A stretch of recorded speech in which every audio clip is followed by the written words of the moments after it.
Hello, everybody. How are we all doing? I'm hoping quite well would be ideal. If that isn't the case, then that's not great, is it? Yeah, I thought I'd do a very quick stream talking about various bits from the presser. I do not have long at all. I have like 10 or 15 minutes to talk through things. Then I've got a little bit of a recording / streamy thing to do. And I've also not eaten lunch yet because it's been a bit of a silly day for me. So I should probably go and do that. But, yeah, the bad news, the big bad news, the news that none of us wanted to hear, is that Dan James is not fit, Dan James is not around, Dan James is not healthy for the next month. Now, viewers of the channel will know that this is an especially bad thing because we have recently indoctrinated a new Leeds United fan into Dan James being their favourite player, which isn't ideal for us. But yeah, I'm feeling unhappy about that because I think Dan James is such a sort of fundamental part of the way that we play on that right-hand side. He's very bomby-on-y, he's box-to-box, he does everything that you could really want him to do. And then this happens, which is not good. I believe it was an issue in his knee. I'm just going to have a very quick look. Just to make sure I've got all the info right. But on the bright side, Pat Bamford's back, which is wonderful. Okay, huge blah blah blah blah blah. Daniel Farke confirmed that Dan James will be out for a month after relapsing in his rehabilitation from a previous injury. That's where the issue is. The fact that it's not something that has been resolved. And we thought that it might be maybe he's back after the international break, but then that seems to have been expanded outwards to be even longer, which is not fun. For what that means for the lineup, in my opinion, we'll see the same sort of sides as we saw last time. We'll see Aronson playing in the 10 because he's kind of playing really well there at the minute. Right-hand side, I'd say we probably see Willie Nonto, and on the left, Mana Solomon. Solomon is the bigger question mark there because he played a lot for Israel over this international break, but if he's fit, he probably starts over Ramazani because we wouldn't really want to throw Ramazani out there without having properly played for an extended period. If he's not 100%, then odds are we see Ramazani instead. But beyond that, I don't think we get any real changes to the squad. There was one potential risk that I saw, and that is the fact that Junior Firpo had his last international match of the international break, I think on Tuesday evening UK time. Hold on. I've got a bit of a cold. Which some people are a little bit spooked about, but I think that's plenty of time to get back, get into the squad, and do his thing.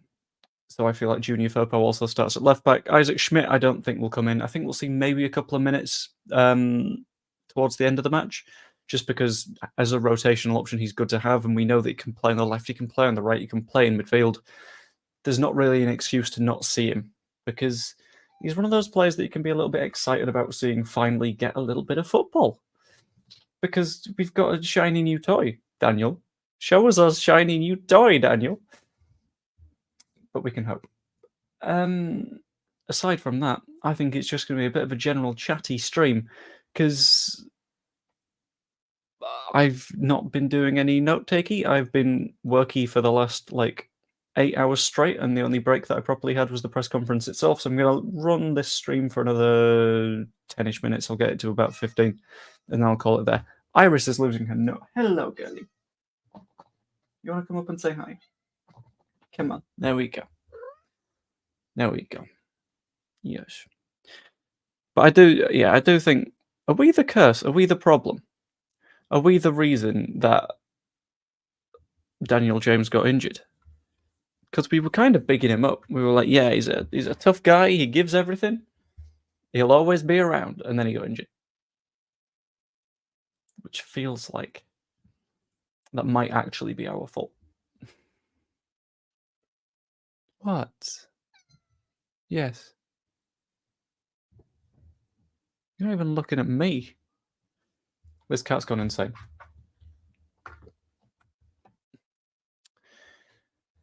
But yeah, I'll have a very, very, very, very quick look at the other bits and bobs that were mentioned in the presser. I have a feeling that we probably won't get anything testimonial flavoured for Cooper after what Daniel Farke said. He said basically the right thing, in my opinion, that was, it's not particularly his job to announce that news. That's sort of on the club or Cooper, I guess.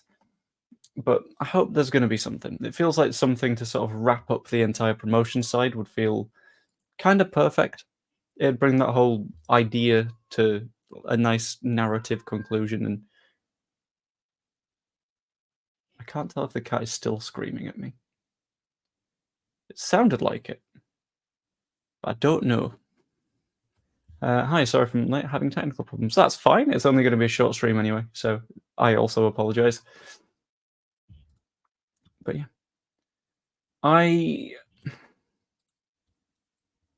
as much as I'm sad that we've not got Cooper, I do hope we do something. Because if we don't do anything, then it's going to feel a little bit, well, he's the guy that captained us for a very, very long time. He's our longest tenured player for a good time. And it would feel very, very iffy to be like, okay, you've left. Bye. That'd just feel a little bit silly, you know? Also mentioned, Fark had a bit of a natter about Schmidt and Tanaka. Tanaka, he bigged up a fair bit, but also was like, he's not necessarily going to be the best player in the league.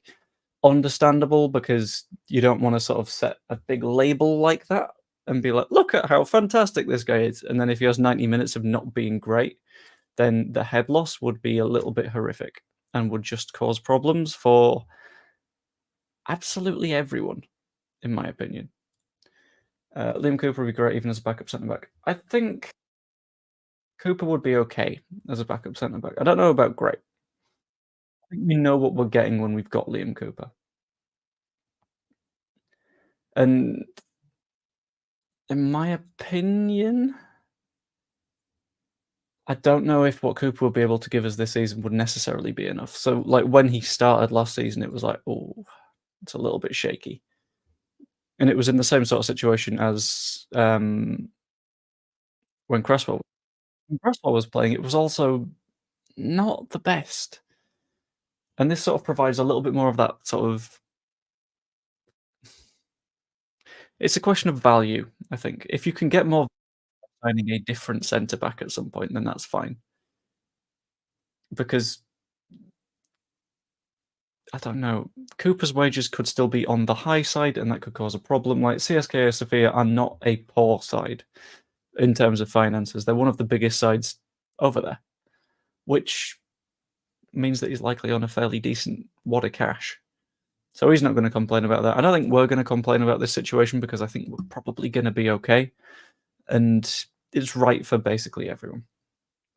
So as much as I think he would in theory be great, I think it's the right time for that little departure.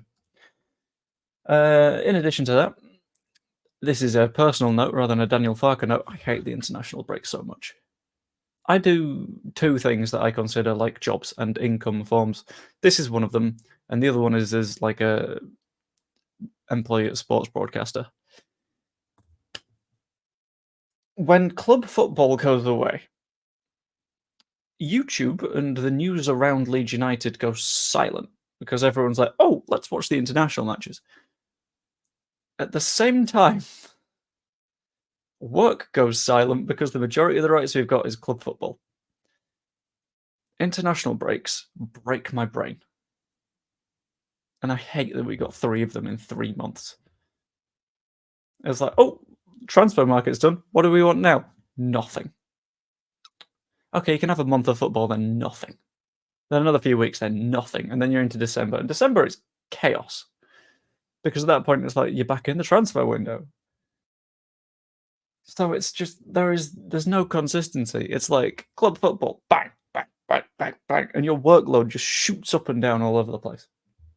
It's exhausting. Oh, dear. But beyond all that, I'm just sort of seeing if there's any other bits and bobs of news that are flying around. And I can't really think of much. I think it's been very nothing. I think I'm going to come back with a Burnley preview tomorrow, which should be nice. I might do a late night lead. Ooh, do I do a late night leads because I'm working tomorrow night? I might do an earlier one. We'll find out. But yeah, there's still not a huge amount to talk about, to be completely honest with you, which is kind of sad because the world of football is slow when it isn't club stuff, and club stuff sort of goes away every once in a while. But I said it was just going to be a short stream, and I'm now absolutely starving. So I am going to leave that there for now. I hope you enjoyed the stream. If you did, like, subscribe, all that fun stuff. And yeah, sorry, I will see you later. Ta-ra.